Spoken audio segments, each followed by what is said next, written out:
দেশে 4 রাজ্যে চলছে বিধানসভার উপনির্বাচনের ভোট গ্রহণ। ইতিমধ্যেই ভোট গ্রহণ শুরু হয়ে গিয়েছে।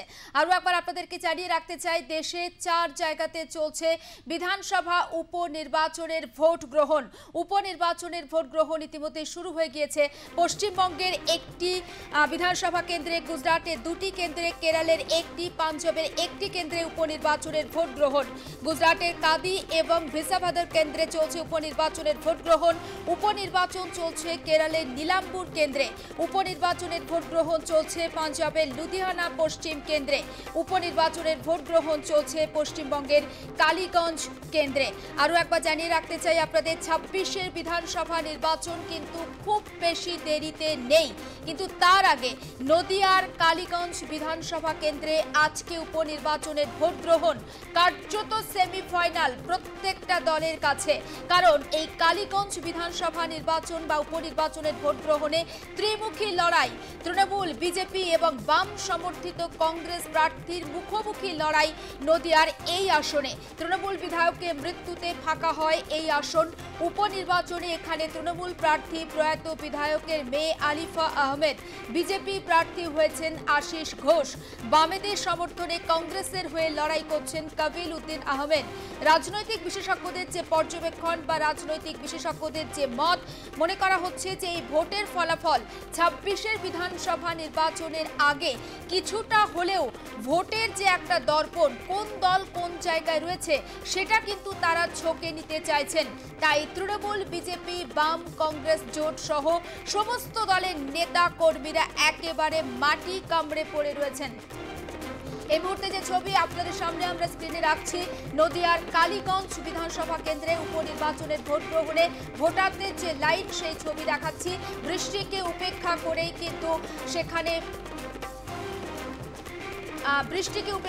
ভোটারদের লাইন লক্ষ্য করা যাচ্ছে। তবে এই মুহূর্তে ছবিটা আরো স্পষ্ট করবো আমাদের প্রতিনিধি সুচারু মিত্রের মাধ্যমে। সুচারু, কি ছবি ধরা পড়ছে?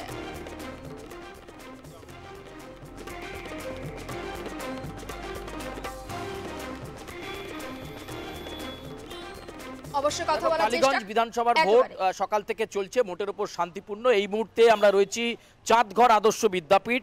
এখানে যে অভিযোগ এসেছিল সেই অভিযোগ শুনে বিজেপির প্রার্থী এখানে এসেছিলেন। বিজেপির প্রার্থী আশিস ঘোষ, তার কাছে অভিযোগ গিয়েছিল যে বিজেপির যিনি পোলিং এজেন্ট তাকে নাকি ভোট বসতে দেওয়া হচ্ছিল না, এরকম অভিযোগ এসেছিল।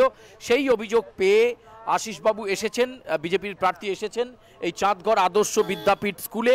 সেখানে সত্যি এজেন্ট আছে কি নেই সেটা দেখবার জন্য, এবং এই মুহূর্তে কি পরিস্থিতি আছে জানবো।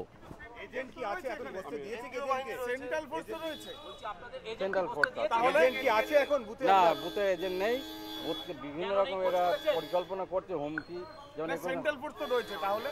আমরা জানিয়েছি, আমরা জানিয়েছি কিভাবে যোগাযোগ করতে পেরেছে। এখনই আমাদের যোগাযোগ হবে।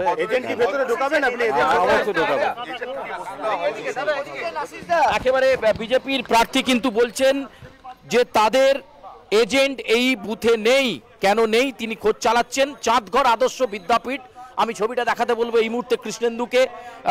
যথেষ্টভাবে এখানে কিন্তু তারা অভিযোগ করছেন, এবং এই মুহূর্তে এখানে যে পরিস্থিতি আমরা দেখতে পাচ্ছি চাঁদঘর আদর্শ বিদ্যাপীঠে, সেখানে কিন্তু আমরা দেখতে পাচ্ছি যে প্রার্থী আবার ভেতরে ঢুকে গেলেন, এবং তিনি যে অভিযোগ বারে বারে করছেন যে এখানে তার বসতে দেওয়া হয়নি, এবং সেন্ট্রাল ফোর্সের দৃষ্টি আকর্ষণ করছেন তিনি। দেখো কথা বলছেন বিজেপির প্রার্থী আশিস ঘোষ। কালীগঞ্জ বিধানসভার ভোট চলছে। চাঁদঘর এই যে স্কুল, এই স্কুলেই কিন্তু বসতে দেওয়া হয়নি ভারতীয় জনতা পার্টির পোলিং এজেন্টকে, এবং সত্যি প্রার্থী এসে খতিয়ে দেখেন জুলেখা যে এজেন্ট নেই। কেন নেই তিনি বুঝে উঠতে পারছেন না। সেই এজেন্টের সঙ্গে যোগাযোগ করতে পারছেন না, তাকে ফোনে পাওয়া যাচ্ছে না। এরকম একটা পরিস্থিতি কিন্তু এই মুহূর্তে তৈরি হয়ে রয়েছে। আমরা দেখতে পাচ্ছি সেন্ট্রাল ফোর্স কিছু একটা বলার চেষ্টা করছে।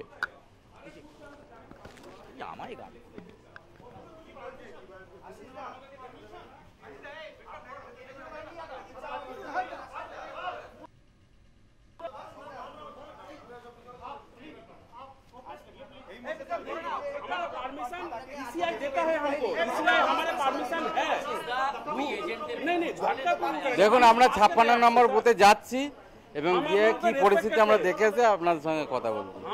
আবার তিনি বুথে যাচ্ছেন এবং পরিস্থিতি দেখে এসে তারপর তিনি কথা বলবেন। আমরা এই মুহূর্তে জুলেখা যে বুথে রয়েছি, আবারও তোমায় বলবো, মোটের ওপর সকাল থেকে কিন্তু শান্তিপূর্ণ ভোটগ্রহণ চলছে এবং যে ভোটগ্রহণ প্রক্রিয়া আমরা দেখতে পাচ্ছি, কালীগঞ্জ বিধানসভা নির্বাচনের উপনির্বাচন পর্ব সকাল থেকেই উৎসুক ভোটাররা। যদিও বৃষ্টি স্নাত সকাল বলা যেতে পারে, সকাল থেকেই বৃষ্টি হচ্ছে এবং বিজেপি প্রার্থী প্রথমে ভোট দেন। ভোট দেওয়ার পর এটা তার 3 নম্বর পরিদর্শন এবং সেই পরিদর্শনের সময় তার কাছে খবর আসে। আবার দেখো, আবার তিনি দাঁড়িয়ে রয়েছেন। এই যে 56 নম্বর বুথ, এই 56 নম্বর বুথে কিন্তু এজেন্ট নেই। আমি অবশ্যই বলবো বুথ নাম্বারটা আরও একবার, 56 নম্বর বুথ, যে বুথে বিজেপির পোলিং এজেন্টকে বসতে না দেওয়ার অভিযোগ, সেই অভিযোগ পাওয়া যাচ্ছে এবং সেন্ট্রাল ফোর্স রয়েছে, সেন্ট্রাল ফোর্সেরও দৃষ্টি আকর্ষণ করা হয়েছে এবং প্রার্থীরা কিন্তু বিরোধী রাজনৈতিক দলের অন্যান্য প্রার্থীদেরও কিন্তু অভিযোগ রয়েছে, বামফ্রন্টের তরফেও একই রকম অভিযোগ রয়েছে আমরা যেটা জানতে পাচ্ছি। আবারও আশিস বাবু এখানে রয়েছেন, আমরা একটুখানি কথা বলবার চেষ্টা করব তার সঙ্গে। আশিস বাবু, আর কোনো বুথ থেকে এরকম অভিযোগ পাচ্ছেন? আর কোনো বুথ থেকে অভিযোগ পাচ্ছেন আশিস বাবু? প্রিসাইডিং অফিসারের সঙ্গে কথা বলবেন বিজেপির প্রার্থী এবং প্রার্থীর ইলেকশন এজেন্ট দুজনেই। এটা হচ্ছে আমার বুথের যারা মানে ভোটার তাদের মধ্যে থেকেই এজেন্ট হবে, এইটা আমাকে সেক্টরও জানিয়েছে। এখন আমাকে ফোন সেক্টর, আমি বলি আমি সেক্টরের আমি ইলেকশন এজেন্ট, বিজেপির ইলেকশন এজেন্ট, আমি বিদ্যুৎ কুমার হালদার বলছি। আপনি রিটার্নিং অফিসারের সাথে কথা বলুন। রিটার্নিং অফিসার যদি আপনাকে যদি বলে যে পার্শ্ববর্তী বুথের কেউ, হ্যাঁ পার্শ্ববর্তী আগেও ফোন করেছিলেন, সেই কমিশন থেকে ফোন করেছিলেন, আমি তো নাম তো জানি না তাদেরও আমি তাকেও একই সমস্যার কথা বললাম, তিনিও দেখলাম সেক্টর যেটা বলেছেন সেটাই আমাকে বললো করতে। রিটার্ন আমার কাছে তো নেই, আমি কি করে দেবো? রিটার্ন তো আমাকে কিছু দেয়নি। একেবারে সুজার সঙ্গে থাকবো, আমি ফিরবো তোমার কাছে অবশ্যই।